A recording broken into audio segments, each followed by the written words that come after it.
I'm Michael Depp, editor of TV News Check, and this is Talking TV, our weekly video podcast. Today, I'm with the News Literacy Project's Peter Adams, SVP of Research and Design, and Hannah Covington, Director of Education Design. We'll talk about what the organization is doing pragmatically to promote news literacy with both students and the general news-consuming public. Perhaps even more important to the audience of this podcast, we'll discuss what every TV news organization can do towards that goal, hopefully rebuilding trust with audiences in the process. We'll be right back with that conversation.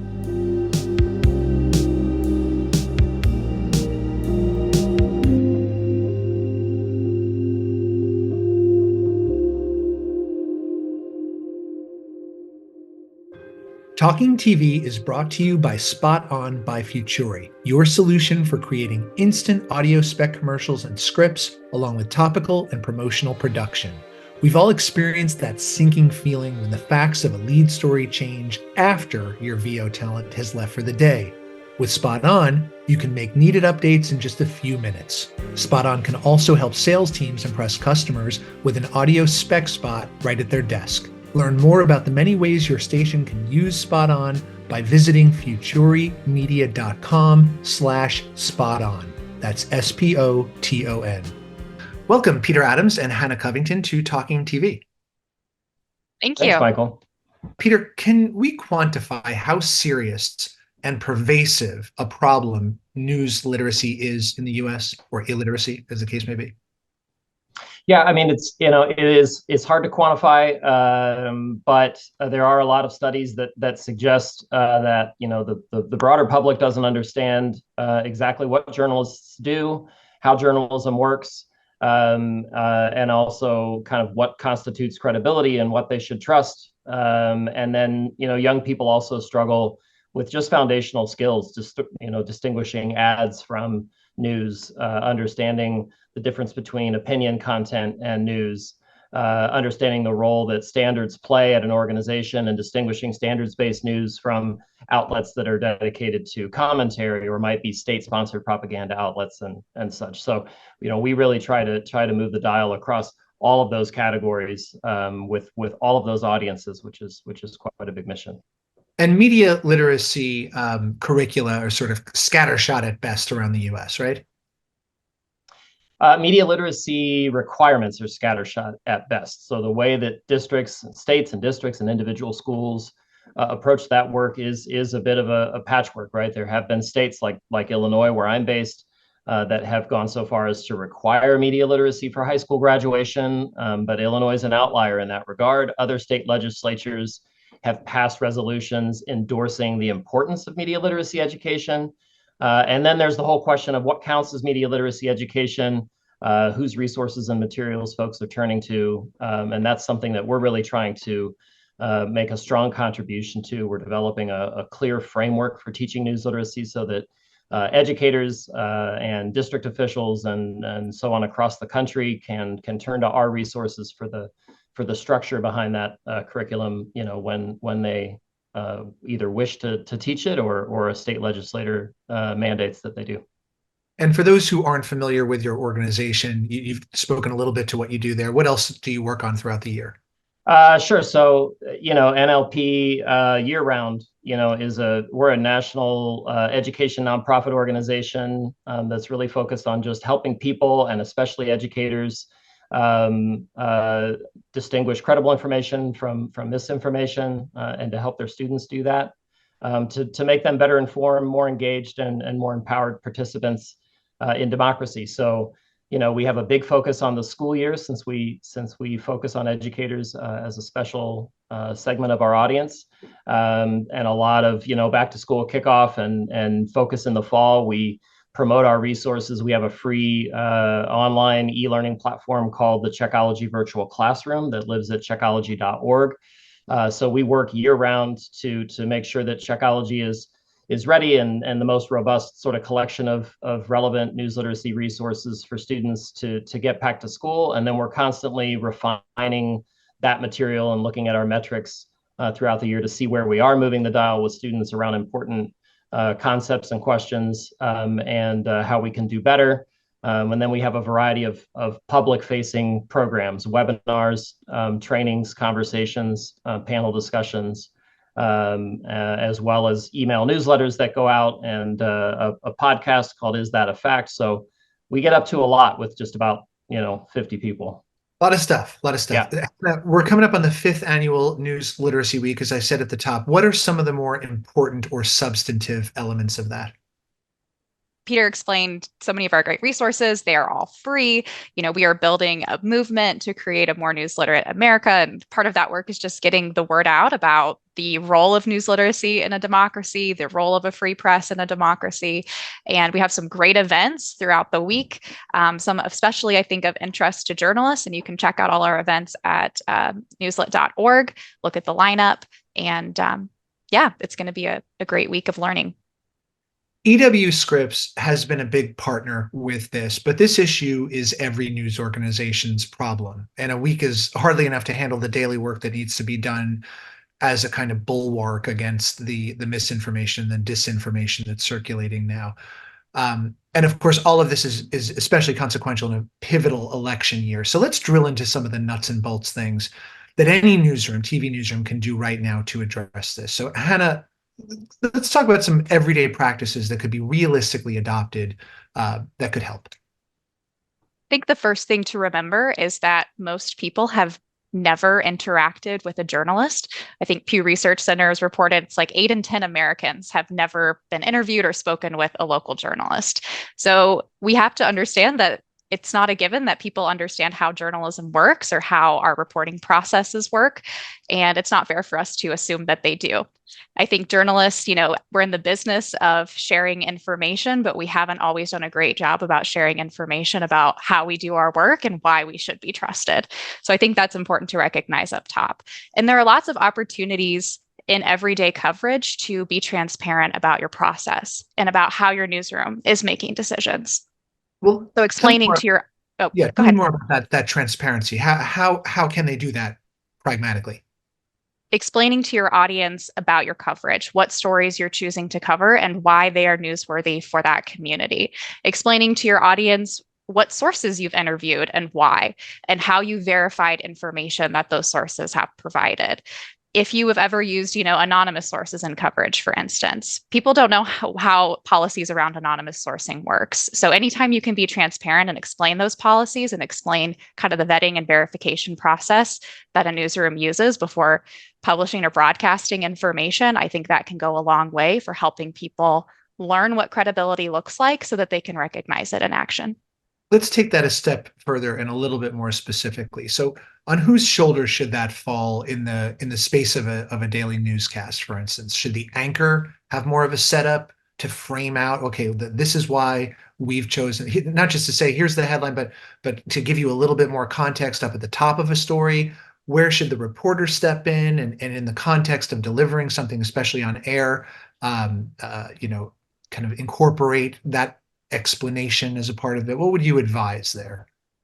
I don't think there's a one size fits all approach here. I think anytime it makes sense and you see an opportunity where there is a gap in understanding between how your audience thinks your journalism or your process works and how it actually works, that is a great opportunity for either on air an explanation, in a story online, responding to readers in comments and stories, engaging with readers, making feedback really easy for audiences to give. How easy is it for a viewer to reach your journalist, to reach your newsroom with feedback and with story ideas? Now, you make a video series called News Goggles, which is addressed primarily to classrooms, but how does that tackle transparency and for whom? News Goggles is an educational video series that aims to kind of demystify the practice of journalism and humanize the practice of journalism. I think it's easy for people to forget that journalists are people. We are members of these communities that we're covering. We go to the grocery store, we go vote, we drop our kids off at school.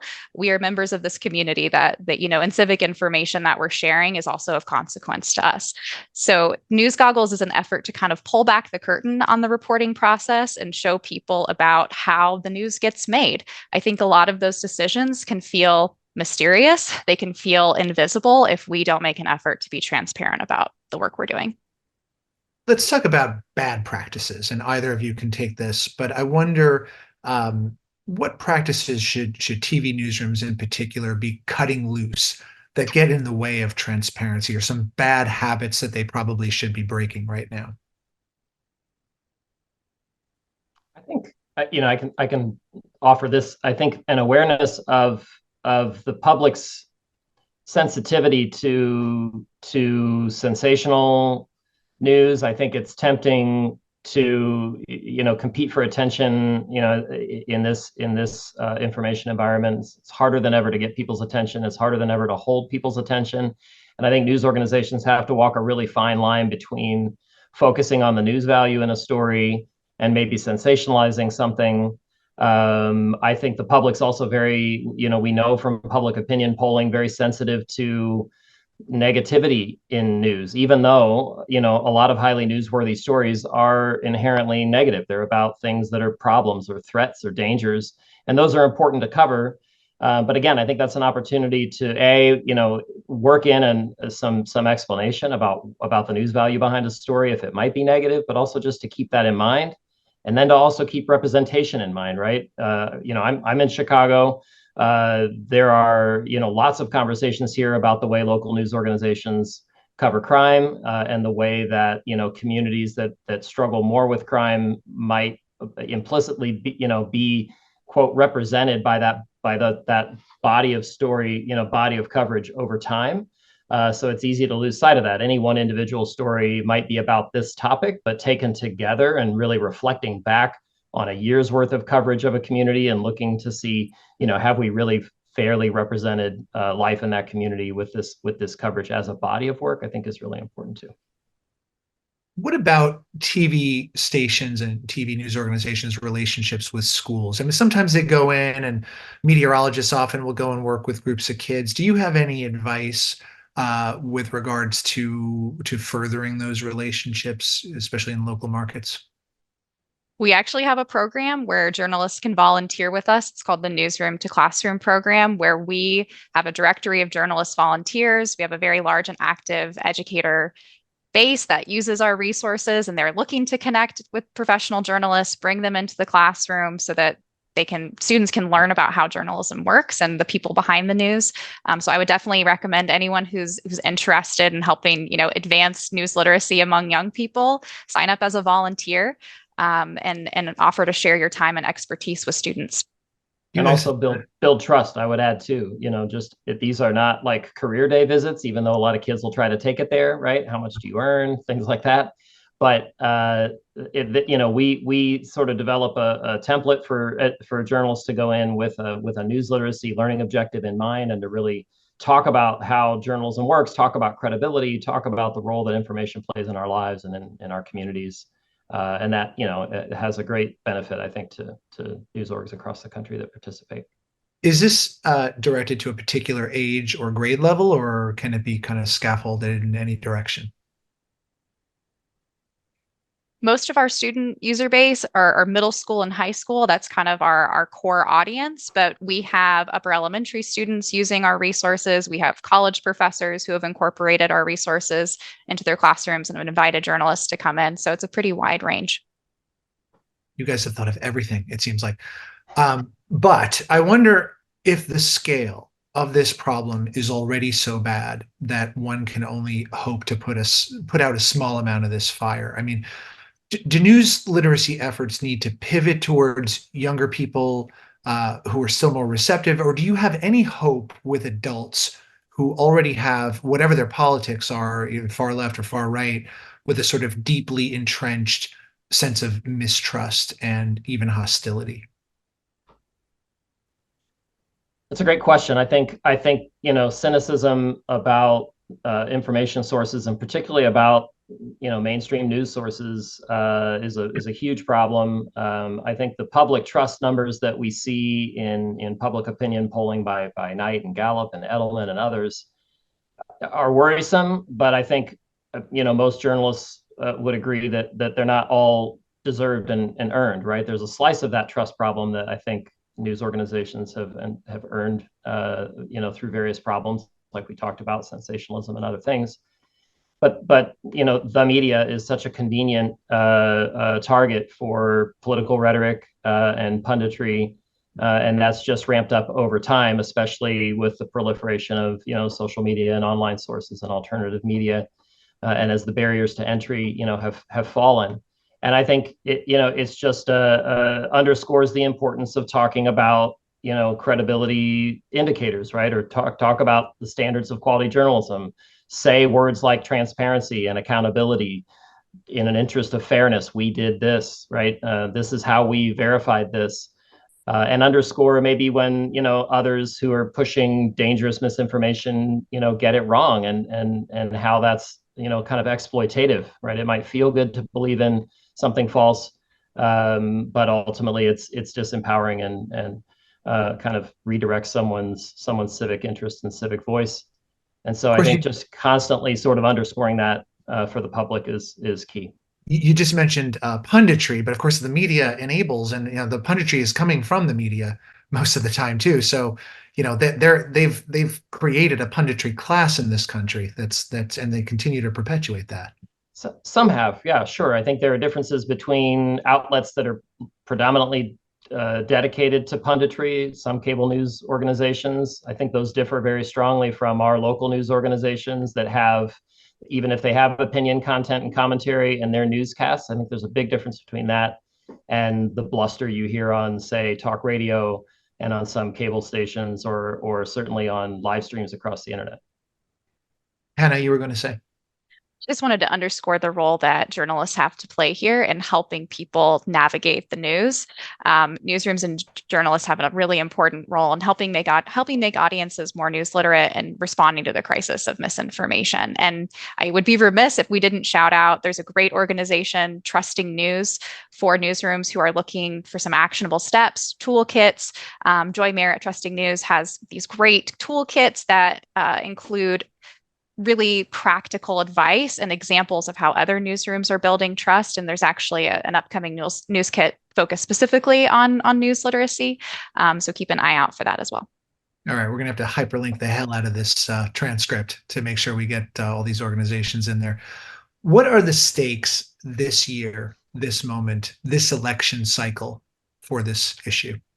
I think they're enormous. I mean, there's some 40 national elections around the world, and I think in every single instance, mis and disinformation are a factor. Influence campaigns online are a factor. Generative AI is starting to show itself to be a real factor. It's going to be challenging, I think, for everyone, for voters, and anyone just sort of tracking these elections, and especially for journalists to respond to all of the misinformation. There's enough work to cover an election in a careful, responsible way that serves the audience and gives people what they need to know to make up their minds about candidates and their vote. But it's all the more challenging when people are actively sort of flooding online spaces with misleading and false content. And I think the stakes are pretty hard to overstate this year. Okay, well, there you have it. Peter Adams and Hannah Covington are with the News Literacy Project, which is spearheading next week's National News Literacy Week, as well as ongoing efforts throughout the year. Thanks to both of you for being here. Thanks, Michael. Thank you. Talking TV, which is a steadfast exponent of news literacy, is back most Fridays with a new episode. All of our past episodes are transparently available at tvnewscheck.com and on our YouTube channel, as well as an audio version that's available most places you get your podcasts. Thanks for joining me on this one, and see you next time. Talking TV is available to watch on tvnewscheck.com. You can also watch and subscribe on YouTube, Apple Podcasts, Google Podcasts, and Spotify.